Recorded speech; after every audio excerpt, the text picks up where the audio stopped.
He watched a documentary. One documentary.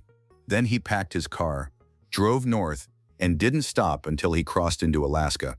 With no plan, no building skills, and no idea what he was getting himself into. His name is Matt Brenna, and in 2007 he made a decision that most people only ever think about. By the time you finish this story, you'll understand exactly why he made it, and why, almost 20 years later, he's still there. There's a particular kind of restlessness that builds in a person over time. It doesn't announce itself. It doesn't arrive with a dramatic scene or a breaking point. It just accumulates, quietly, steadily, until one day something cracks it open. For Matt Brenna, that something was a PBS documentary. Alone in the Wilderness tells the story of Dick Proeneke, an Iowa-born mechanic and naturalist who, at age 50, walked away from modern life and built a log cabin by hand in the remote mountains of Alaska. No power tools, no construction crew, just hand tools he fashioned himself, logs he cut from the surrounding forest, and a 16mm camera rolling on a tripod so he could send footage home to his family. He stayed for nearly 30 years. The documentary first aired on public television in the early 2000s. It became one of those rare films that finds its audience and never lets go. Millions of people have watched Proeneke plainboards, carve wooden hinges, and move through the Alaskan wilderness with a kind of calm competence that most modern people have never experienced and can barely imagine. The comments on YouTube still fill up the same way. "This man lived every man's dream," one viewer wrote. And then most of them closed the tab and went back to their lives. Matt Brenna didn't. He was living in Washington State when he saw it. The details of what his life looked like then, what job he held, what he was walking away from, aren't something he spelled out in detail. But the effect of the documentary on him is something he's been clear about. It didn't just inspire him, it redirected him. Washington State was in his rearview mirror within the year. Alaska was where he was going. And here's the part that changes everything about what you just heard. Walking away from your life sounds romantic in the telling. Living through it is something else.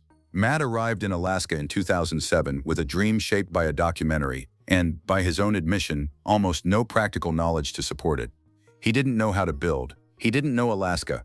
He has said as much himself, with a candor that's either disarming or quietly terrifying, depending on how you look at it. He knew what he wanted. The gap between wanting it and knowing how to do it was going to have to close on the job. This is not a small thing. Alaska is a different category of challenge from almost anywhere else in the continental United States. The winters are brutal. The distances are vast. Supply chains that are invisible in cities become life or death problems when you're off-grid. Building codes you can muddle through on a weekend project become existential when your structure is the only thing between you and -40. The people who go to Alaska and build are not the people who are simply drawn to the aesthetic of wilderness living. They are people who have either learned the skills beforehand or people who are willing to learn through failure at the kind of scale where failure has real consequences. Matt was in that second category. He got there and he started figuring it out. What the first years looked like, where he lived while he was learning, what he built and tore down, what went wrong before anything went right, is a story told more in implication than in detail. But the timeline itself is revealing. Matt arrived in 2007. His first completed cabin didn't stand until 2015. That's 8 years of building knowledge from the ground up, in one of the most unforgiving environments on the continent. Most people who know this story stop here, but the real story starts right now. 8 years is a long time. Long enough to finish a university degree. Long enough to start a business and watch it either grow or fail. Long enough to question whether a decision you made in your 20s was the right one. It's worth sitting with that number. Matt Brenna left Washington State in 2007, fired up by a documentary about a man who built a cabin. He didn't complete his first cabin until 2015. Whatever those 8 years looked like, and Alaska in winter has a way of compressing time while also stretching endurance to its limit. They were the years that turned a dream into a skill set. The cabin he finished in 2015 was modest by any measure. 16 feet by 20 feet. Stick frame construction, not log, a loft. Nothing architecturally ambitious. What it was finished. And standing. And his. He has noted with some wry pride that it still stands today. That sentence carries weight if you know anything about off-grid builds. A lot of first attempts don't make it through the first hard winter. The ones that do are lessons in disguise. Every crack sealed, every joint reinforced, every drainage problem solved the hard way. Matt's 16 by 20 is still there, still part of his property, a monument to the process. The cabin became the set. He started filming. The Alaska Cabin Adventures YouTube channel is built around the life he was already living. Cabin construction and renovation, fishing trips, hunting, snowmobile runs deep into the backcountry, hikes, bike rides across terrain that most people only see in nature documentaries. The content is grounded in the rhythms of actual off-grid existence, not a curated version of it, not a performance of ruggedness, but the thing itself, filmed and shared. And if you think that was surprising, stay with me because this next part is why the whole story matters. Most people, when they describe Alaska Cabin Adventures, talk about the builds, the construction content, the off-grid expertise that Matt developed over nearly 2 decades of trial and error in the Alaskan wilderness. That's the obvious entry point. That's the hook that gets people to click. But there's a layer to this channel that doesn't come up in most descriptions of it. Matt Brenna makes music. Original music, composed and performed with a musician named Forrest Wilson, recorded at the cabin. Not as a side project, not as background filler, as a core part of what the channel is. Every video on Alaska Cabin Adventures carries original music from the two of them, pieces written and played in the same place where the timber is cut and the stoves are lit, where the snow piles up on the roof and the moose wander through the yard. 3 full soundtrack volumes exist. There's even a Christmas album, A Cozy Cabin Christmas, classic songs rearranged in what the channel describes as cabin style. This matters because it reframes what the channel actually is. It's not a DIY channel that happens to have good background music. It's a creative project where wilderness and craft and music are all part of the same thing, where the life and the art are inseparable. Dick Proanecki filmed his years at Twin Lakes to send footage home to his family, and that footage outlived him. Matt Brenna films his years at the cabin and puts original music under it, and something similar is happening. A record of a life lived on its own terms, preserved and shared in real time. Forrest Wilson, for his part, is a working guitarist with his own presence on streaming platforms. This isn't amateur hour. The music is genuinely good, and it was all made in a cabin in Alaska. What happened next is the reason this story spread across the internet. There's a paradox at the heart of this channel. Matt Brenna went to Alaska specifically to get away from the connected, noise-saturated modern world. He was following the path of a man who famously lived without radio, television, or any technology beyond the basics for 30 years. The appeal of that life, the quiet, the self-reliance, the distance from everything, is exactly what draws people to Proanecki, and exactly what drew Matt to Alaska, and he built a YouTube channel about it. That tension doesn't resolve neatly, and it probably shouldn't. The audience for Alaska Cabin Adventures isn't just people who want to watch someone build things. It's people who feel, somewhere in the back of their lives, the same pull Matt felt when he watched that documentary. People who look at a man cutting timber in the snow and feel something they can't quite name, something adjacent to longing. The comment sections on wilderness channels like this one are full of that feeling expressed in different ways. Some people say they want to do it themselves. Some say they never could, but they love watching. Some say watching is the thing that gets them through their working week. Matt's channel channels that feeling without manufacturing it. The life is real, the builds are real, the music is real, the winners are real. And the fact that he did it without a background in construction, without prior knowledge of the state, without a network or a mentor or a safety net, that's what makes it resonate in the way it does. He started at zero in 2007. By 2015, he had a cabin.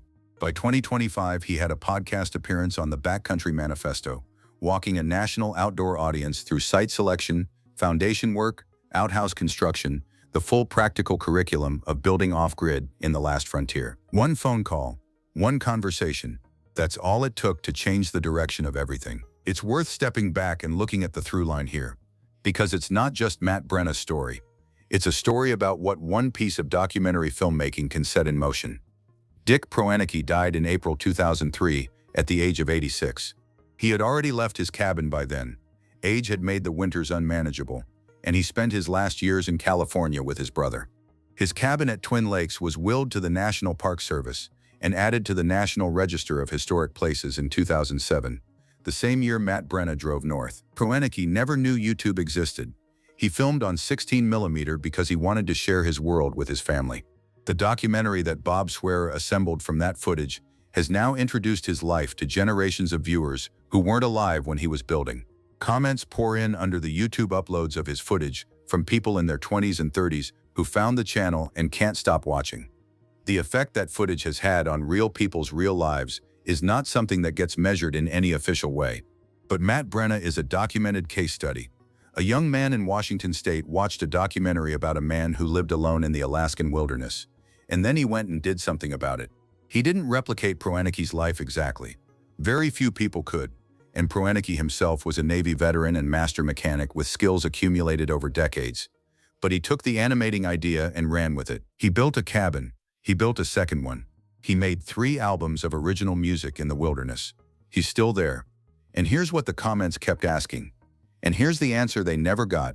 Until now, there's a question that runs beneath every video on Alaska cabin adventures, even if it's never asked directly. Could I do this? It's the question that keeps the wilderness content genre alive. It's the question that makes Alone in the Wilderness a permanent fixture on YouTube, with millions of views despite being shot on 16mm film over 50 years ago. It's the question every viewer brings to Matt Brenna's channel when they watch him work through a foundation problem in sub-zero temperatures, or describe how he handled his first Alaskan winter with a cabin that wasn't quite ready. Matt's answer, implicit in the way he talks about his own experience, is that you don't need to know how to do it before you start. You need to be willing to fail at it, slowly and repeatedly, until you don't. His first cabin took 8 years, and he describes the process as fumbling through. That language is deliberate. It's not false modesty. It's an accurate account of what learning a trade without a teacher looks like in practice. The 16x20 stick frame cabin that came out of those 8 years is still standing. That's the credential. Not a qualification, not a certificate, not a mentor's endorsement. A building that has survived Alaskan winters for over a decade and is still there. By April 2025, Matt was sitting across from a podcast host, explaining to an audience of outdoor enthusiasts exactly how to replicate what he did, from picking a site to building an outhouse. He wasn't reading from a manual. He was reporting from experience accumulated over nearly 20 years in the field. At this point in the story, most people walked away. What he did instead is the part nobody talks about. Here's where Matt Brenna's story lands differently from a lot of wilderness creator stories. There's no dramatic exit, no burnout reveal, no pivot to a different content category, no announcement that the cabin is being sold or the channel is going on pause. The man who drove north in 2007 with no building knowledge is still in Alaska, still building, still filming, still recording music at the cabin with Forrest Wilson.